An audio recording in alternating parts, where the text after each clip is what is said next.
Hello friends, आज हम EVS के क्वेश्चंस के साथ आपके सामने फिर से हाजिर हैं। आज हम कुछ ईवीएस के इजी क्वेश्चंस लेकर आए हैं। ये आपको हर एग्जाम्स के लिए बहुत इंपॉर्टेंट है। तो हमारा पहला क्वेश्चन है, the concept of ecological transition was first used by. पारिस्थितिकी संक्रमण अवधारणा का सर्वप्रथम प्रयोग किसके द्वारा किया गया था? हमारे पास ऑप्शंस है एल्टन द्वारा, बर्कले द्वारा, बैनर द्वारा एंड रेटजेल द्वारा। तो इसका करेक्ट आंसर है हमारा ऑप्शन नंबर सी, बैनर द्वारा। ऑप्शन नंबर सी, बैनर द्वारा। ठीक है। नेक्स्ट क्वेश्चन हमारा question number 2, by what other name is the environment protection act 1986 known. जो पर्यावरण सुरक्षा अधिनियम 1986 है, उसको हम अन्य किस नाम से जानते हैं? छाता विधान, छड़ी मुबारक, पर्यावरण विधान, इको संरक्षण नियम। तो इसका आंसर आप सबको पता ही होगा शायद। इसका आंसर ऑप्शन नंबर ए, छाता विधान। पर्यावरण सुरक्षा अधिनियम 1986 में जो एक्ट पारित हुआ था, उसको हम छाता विधान के नाम से भी जानते हैं। नेक्स्ट हमारा क्वेश्चन नंबर 3 है, पलाचीमाड़ा जो पर्यावरण की अपार क्षति के कारण चर्चा में था, अवस्थित है। ये पलाचीमाड़ा जो जगह है वो कहाँ अवस्थित है? कर्नाटक में, कोंकण में, केरल में, तमिलनाडु में। तो जो पलाचीमाड़ा जगह है वो केरल में है। कहाँ है? वो केरल में है। नेक्स्ट हमारा क्वेश्चन नंबर 4 है, ग्रीन वॉश अंकित करता है। ग्रीन वॉश का क्या मतलब होता है?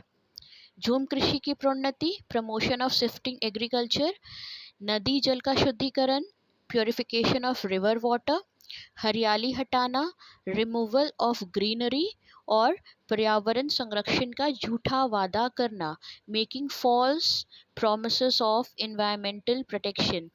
तो ग्रीन वॉश का मतलब है पर्यावरण संरक्षण का झूठा वादा करना।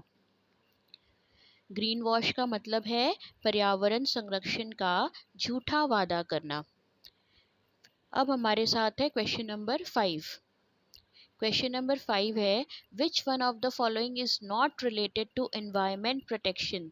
एनवायरमेंटल प्रोटेक्शन से कौन सा रिलेटेड नहीं है? पर्यावरणीय सुरक्षा से किसका संबंध नहीं है?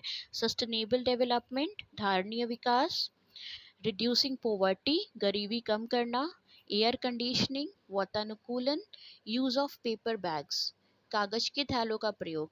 तो आपको पता ही है एनवायरमेंटल प्रोटेक्शन यानी पर्यावरणीय सुरक्षा का संबंध है सस्टेनेबल डेवलपमेंट से, रिड्यूसिंग पॉवर्टी से और कागज के थैलों का प्रयोग से। पर जो एयर कंडीशनिंग है वो हमारा पर्यावरणीय सुरक्षा में नहीं आएगा, क्योंकि उससे हम सब जानते हैं पर्यावरण सुरक्षित नहीं होता है, क्योंकि उससे जो हानिकारक गैसें निकलती है उससे हमारे पर्यावरण को क्षति ही पहुंचती है। नेक्स्ट है हमारा question number 6, who started the green army for environment protection. पर्यावरण संरक्षण के लिए ग्रीन आर्मी को किसने प्रारंभ किया? जापान, चीन, ऑस्ट्रेलिया, इजिप्ट। पर्यावरण सुरक्षा के लिए, पर्यावरण संरक्षण के लिए ग्रीन आर्मी को किसने प्रारंभ किया? तो इसका करेक्ट आंसर है ऑस्ट्रेलिया। ऑस्ट्रेलिया जो कंट्री है उसने पर्यावरण संरक्षण के लिए ग्रीन आर्मी को स्टार्ट किया। इसके बाद हमारा नेक्स्ट क्वेश्चन है, ये सारे क्वेश्चंस एग्जाम्स में आए हुए हैं, डिफरेंट एग्जाम्स में, और ये आपके हर तरह के एग्जाम्स के लिए बहुत इंपॉर्टेंट है। नेक्स्ट हमारा क्वेश्चन नंबर 7 है, निम्नलिखित में से कौन सा एक पर्यावरणीय परिवर्तन के प्रति अधिक संवेदनशील है? कौन सा जो इसमें जो तो हमारा प्रकार है वो हमारे इन्वायरमेंटल चेंज से ज़्यादा वो सेंसिटिव है? एक एम्फीबियंस, रेप्टाइल्स, मैमल्स, इंसेक्ट्स, उभयचर, सरीसृप, स्तनपायी, कीट। तो इसका करेक्ट आंसर है उभयचर। जो एम्फीबियंस होते हैं वो पर्यावरण के प्रति अधिक संवेदनशील होते हैं। इसके बाद नेक्स्ट हमारा क्वेश्चन है, मैदानों में पर्यावरण संतुलन को बनाए रखने के लिए न्यूनतम जंगली क्षेत्र चाहिए। जो हमारा मिनिमम फॉरेस्ट एरिया रिक्वायर्ड होता है क्या चीज़ के लिए? Maintain environmental balance in the plains. वो कितना होना चाहिए? 50%, 40%, 33% या 25%? तो ये हमारा होगा 33%। 33% हमारा फॉरेस्ट एरिया होना चाहिए। नेक्स्ट हमारा क्वेश्चन नंबर 9 है, सामान्यतः पर्यावरण को निम्न प्रकार से वर्गीकृत किया जाता है। निम्नलिखित में से कौन सा इस एक वर्गीकरण का अंश नहीं है जिसे पर्यावरण का वर्गीकरण किया जाता है?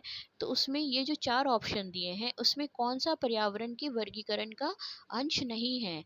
ऑपरेटिंग एनवायरनमेंट, परिचालन पर्यावरण, फिजिकल एनवायरनमेंट भौतिक पर्यावरण, कल्चरल एनवायरनमेंट सांस्कृतिक पर्यावरण, और डी है हमारा बायोलॉजिकल एनवायरनमेंट जैविकीय पर्यावरण।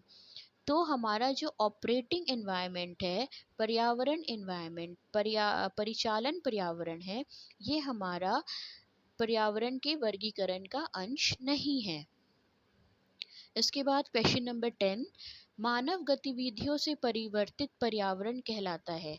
जो भी एक्टिविटीज़ होते हैं बाय ह्यूमन, उनके द्वारा जो पर्यावरण बनता है वो कौन सा पर्यावरण कहलाता है? नेचुरल एनवायरनमेंट नैसर्गिक यानी प्राकृतिक पर्यावरण, एंथ्रोपोजेनिक पर्यावरण एनवायरनमेंट, अर्बन एनवायरनमेंट शहरी पर्यावरण, मॉडर्न एनवायरनमेंट आधुनिक पर्यावरण।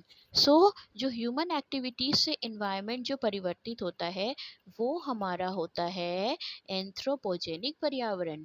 शहरी नहीं होता है, आधुनिक नहीं होता है, क्या होता है? एंथ्रोपोजेनिक पर्यावरण। फिर है हमारा next question number 11, the concept of limits to growth. क्या कॉन्सेप्ट है? लिमिट्स टू ग्रोथ यानी समवृद्धि की सीमा। इस कॉन्सेप्ट को किसने प्रतिपादन किया? इस अवधारणा का प्रतिपादन किसके द्वारा किया गया? Club of Rome, UNESCO, Brundtland आयोग और एजेंडा 21। तो इसका आंसर है क्लब ऑफ रोम। इसका आंसर है क्लब ऑफ रोम। नेक्स्ट है हमारा क्वेश्चन नंबर 12, निम्नलिखित में से कौन सा कार्य पेड़ पौधों का नहीं है? Which of the following is not the function of trees and plants? Absorption of carbon dioxide, carbon dioxide का अवशोषण, absorption of noise, शोर का अवशोषण, एयर पोल्यूशन वायु प्रदूषण, रिलीज ऑफ ऑक्सीजन ऑक्सीजन की विमुक्ति।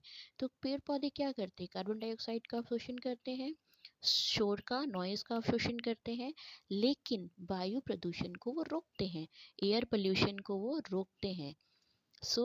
ये काम पेड़ पौधों का, वायु प्रदूषण यहाँ पे लिखा है वायु प्रदूषण यानी वायु प्रदूषण करना ना कि रोकना। वायु प्रदूषण करना पर्यावरण का काम नहीं है, पेड़ पौधों का काम नहीं है। पर्यावरण किससे बनता है? जीवीय घटकों से फ्रॉम बायोटिक कंपोनेंट्स, भू आकृतिक घटकों से जियोमॉर्फिक कंपोनेंट्स, अजैव घटकों से abiotic components, all of this यह सभी। पर्यावरण हमारा बनता है इन सभी से, जीवीय घटकों से, बायोटिक कंपोनेंट से, अबायोटिक कंपोनेंट से और जियोमॉर्फिक कंपोनेंट से। ये सारे मिलके हमारे पर्यावरण का निर्माण करते हैं। फिर है the most important reason for the decline of vultures in India is. Bharat में गिद्धों की कमी का अत्यधिक प्रमुख कारण क्या है? वायरल इन्फेक्शन विषाणु संक्रमण, बैक्टीरियल इन्फेक्शन जीवाणु संक्रमण, giving pain killers to animal जानवरों को दर्द निवारक देना, और giving estrogen injection to animals जानवरों को एस्ट्रोजन इंजेक्शन देना। तो जो भारत में गिद्धों की कमी आई है उसका प्रमुख कारण है जानवरों को दर्द निवारक देना, giving pain killer to the animals. Next हमारा क्वेश्चन है question number 15, which of the following pollutants pollute rain water and snow in acid rain. अम्ल वर्षा में नीचे दिए गए कौन से प्रदूषण वर्षा जल एवं हिम को प्रदूषित करते हैं? यहाँ पे हिम होगा, हिम को प्रदूषित करते हैं। Sulphur dioxide, nitrogen oxide, carbon dioxide और मीथेन। तो इसमें कौन कौन सी जो गैसेस हैं वो हमारे एसिड रेन में पानी को यानी रेन वाटर को प्रदूषित करते हैं और हिम को यानी स्नो को प्रदूषित करते हैं। तो इसका आंसर होगा सल्फर डाइऑक्साइड और नाइट्रोजन ऑक्साइड। तो इसका आंसर होगा हमारा डी, केवल 1 एंड 2, केवल 1 और 2 इसका सही आंसर होगा। कौन कौन सी गैसेस हैं? सल्फर डाइऑक्साइड और नाइट्रोजन ऑक्साइड। और हमारा लास्ट क्वेश्चन आज का है, the last group of organisms in the food chain of an ecosystem are bacteria and fungi which are called. एक पारिस्थितिकी तंत्र की खाद्य श्रृंखला में जीवों के अंतिम समूह बैक्टीरिया और कवक होते हैं, जिन्हें कहा जाता है, उन्हें क्या कहा जाता है? डिकम्पोजर्स यानी अपघटक, कार्निवोरस यानी मांसाहारी, प्रोड्यूसर्स यानी उत्पादक, ग्रीन प्लांट्स यानी हरित पादप। तो जो पारिस्थितिकी तंत्र की खाद्य श्रृंखला में जीवों के अंतिम समूह होते हैं उन्हें कहा जाता है डिकम्पोजर्स। उन्हें क्या कहा जाता है? डिकम्पोजर्स, अपघटक। सो आई होप आज के क्वेश्चन आंसर आपको थोड़े इजी लगे होंगे, बट ये सारे एग्जाम्स के लिए ज़रूरी है, चाहे वो आपका सीटेट हो, चाहे वो आपका कोई यूपी और बिहार का पीसीएस लेवल का हो। इसमें से कुछ क्वेश्चंस जरूर टैली करेंगे, क्योंकि मैंने उन क्वेश्चन पेपर्स को देखकर ही सब जगह से छांट कर ही क्वेश्चंस निकाले हैं। हाँ, वन लाइनर आजकल कम आते हैं, तो कल हम और ज़्यादा क्वेश्चंस के साथ मिलेंगे और कुछ टफ क्वेश्चंस के साथ भी मिलेंगे। ईवीएस के क्वेश्चंस, इकोनॉमिक्स के क्वेश्चंस के साथ भी हम मिलेंगे। सो कल फिर हम मिलेंगे आपसे।